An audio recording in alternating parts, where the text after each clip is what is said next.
Hey yo! Welcome to Basketball Talk. Just because here in Basketball Talk, 24-hour basketball. Like, share, and please subscribe.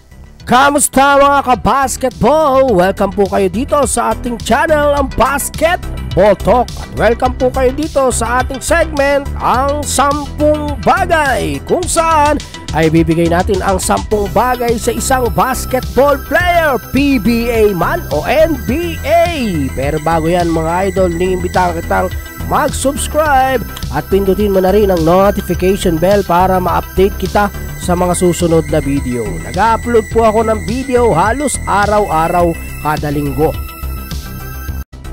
Mga idol, announcement po lamang, si Kier Falconit, taga-biliran-biliran ang nanalo sa ating jersey, t-shirt, socks giveaway. Maraming salamat po. Pero kung hindi pa kita subscriber ay pwede pa po kayong sumali sa ating ginaganap na Kobe Mamba Focus Nike Basketball Shoes. 50,000 subscriber, pasasalamat. Mag-subscribe ka lamang at pindutin mo ang notification bell at mag-comment ka sa ibaba at siguradong kasali ka na. At pakibasa na lamang sa ibaba ang ibang detalye. Mga idol, ito na po ang 10 bagay na marahil ay hindi mo pa alam kay Japet Aguilar. Number 1. Ang unang bagay na marahil ay hindi mo pa alam kay Japet Aguilar. Mahilig mag-drums si Japet Aguilar. Bilang pastime kapag walang laro o practice, kapag nasa bahay lang si Japet Aguilar ay mahilig siyang mag-drums. Nakakawala daw ng pagod at stress ang pagda-drums niya. Palagi siyang nagpapatugtog ng drums kapag walang magawa sa bahay. At alam nyo ba mga idol na naglalaro din si Japet ng online games? Number 2. Mahilig mangolekta ng sapatos na Jordan shoes. Mga ka-basketball, lahat na yata ng PBA player ay mahilig sa sapatos dahil nga sa hindi maiiwasan nakasama sa gamit sa larong basketball ang sapatos. At isa nga si Japet Aguilar sa mga mahihilig sa sapatos at mayroon siyang koleksyon. Yon ay ang brand ni Michael Jordan, ang Air Jordan shoes. Kung minsan sa mga games sa Ginebra ay kadalasan Jordan shoes ang sinusuot niya. Mahilig din siya sa ibang sapatos kagaya ng Kobe shoes at Kevin Durant shoes. Number 3. Bakit number 25 ang number ni Japet Aguilar? Yun po ay dahil January 25 ang birthday ni Japet.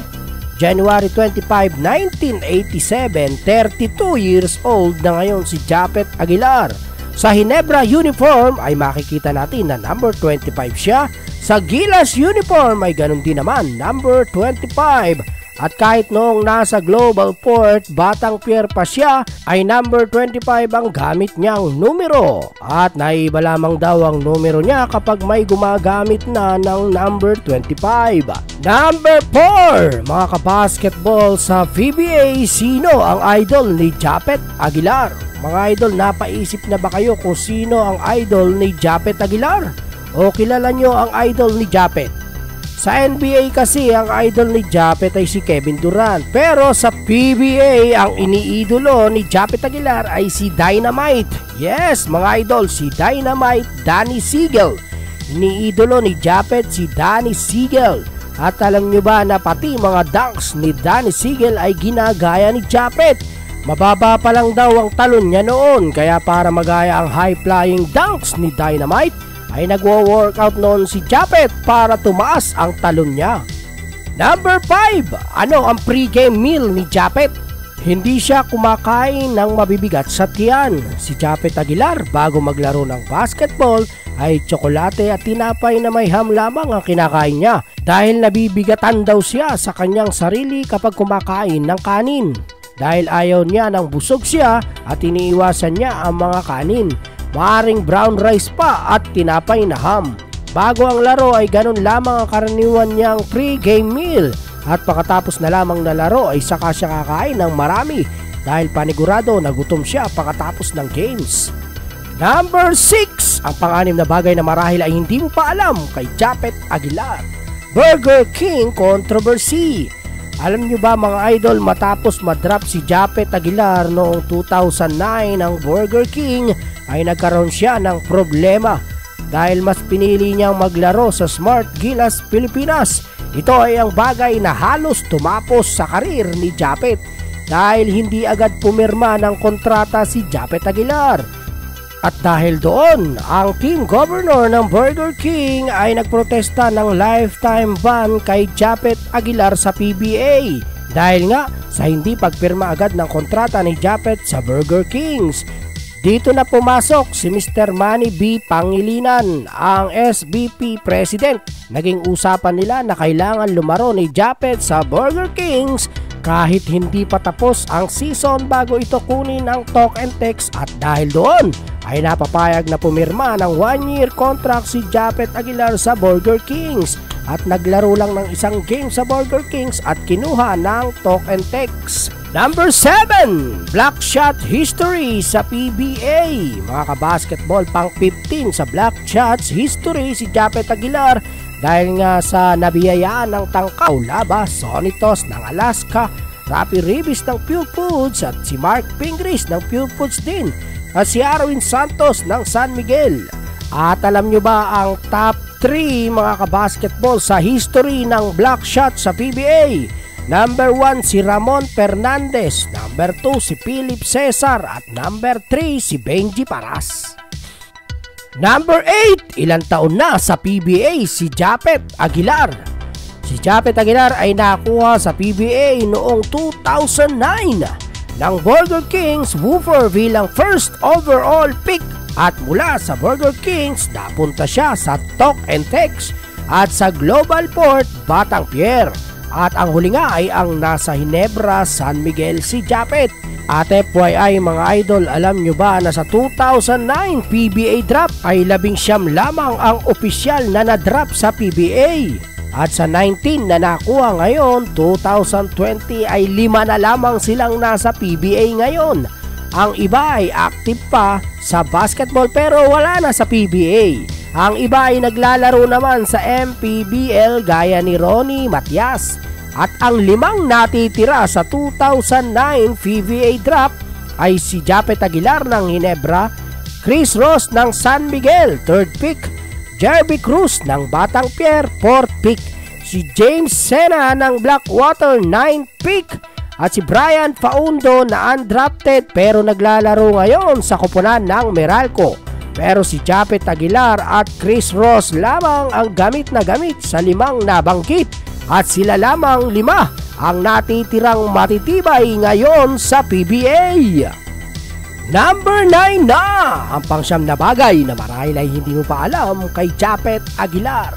Unang Pilipino na nakuha sa NBA Development League.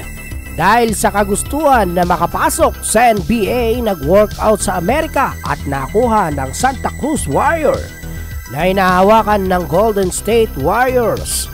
Nakuha naman si Japet ng pang 7th round 13th pick, 109 overall ng Santa Cruz Warriors. Inakala nga ng lahat na makakapasok na sa NBA si Japet sa pangyayaring iyon at muntik pa nga siyang kunin ng New Orleans Pelicans. Pero patapos yun ay naging practice player na lamang sa Santa Cruz Warriors si Japet. At FYI lang mga idol, alam nyo ba na nanawagan at nag-tweet pa sa social media si Coach Chot Reyes kay Japet Aguilar noong mga panahon yon na sinasabing dito ka sa Pilipinas nababagay at dito mo ipakita ang talento mo. Matapos nga nyon ay bumalik na lang ng Pilipinas si Japet Aguilar at mula sa Talk and Text ay nalipat sa Global Port Batang Pier. Number 10, ang pang-10 at huling bagay na marahil ay hindi mo pa alam kay Japet Aguilar. Ang kanyang long-time girlfriend. Long-time girlfriend na ngayon ay asawa na niya na si Cassandra Naidas o mas kilala sa tawag na Cassie. Isang dating beauty queen na taga Antipolo City. At alam nyo ba na sa airport nagpropose ng kasal si Japet Aguilar? Galing sila Japet noon sa paglalaro sa FIBA World Cup at pag-uwi ni Japet sa NAIA Terminal 3 habang sinasalubong siya ni Cassie, ang kanyang long-time girlfriend, ay nagulat at natuwa si Cassie dahil biglang nag-propose si Japet. Kinilig naman ang mga taong naroroon ng mga sandaling iyon at agad na humawak ng cellphone at nabidyohan si Japet Aguilar habang nagpo-propose sa kanyang girlfriend. At officially married na nga ang dalawa dahil si Cassie ay naganap na ang civil wedding ng dalawa. At FYI mga idol, alam nyo ba na si Cassie ay dating naglalaro ng basketball noon sa Assumption Antipolo. At sa tangkad na 5'10" at si Japet ay 6'9", ay sana magkaroon sila ng anak na lalaki para PBA player din. Yun mga idol, ang 10 bagay na marahil ay hindi mo pa alam pero ngayon ay alam mo na kay Japet Aguilar.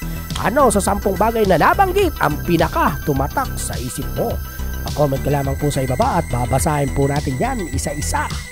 Mga idol, si Kier Falconit ang nanalo sa unang pasasalamat giveaway natin, taga Biliran po.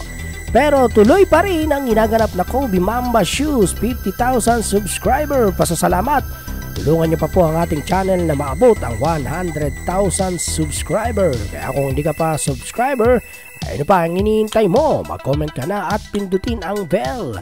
Baka ikaw ang makakuha ng Kobe Shoes at pakibasa sa ibaba ang ibang detalye. At dahil nakaabot ka sa bahaging ito ng video, ay gusto ko po kayong pasalamatan sa pagdalaw sa ating channel at huwag nyo naman sanang kalimutang mag-subscribe at pindutin ang bell para po matulungan pa lumago ang ating channel. Nag-upload po ako ng video halos araw-araw kada linggo. Ito po ang Basketball Talk. Marami pong salamat. Bye-bye.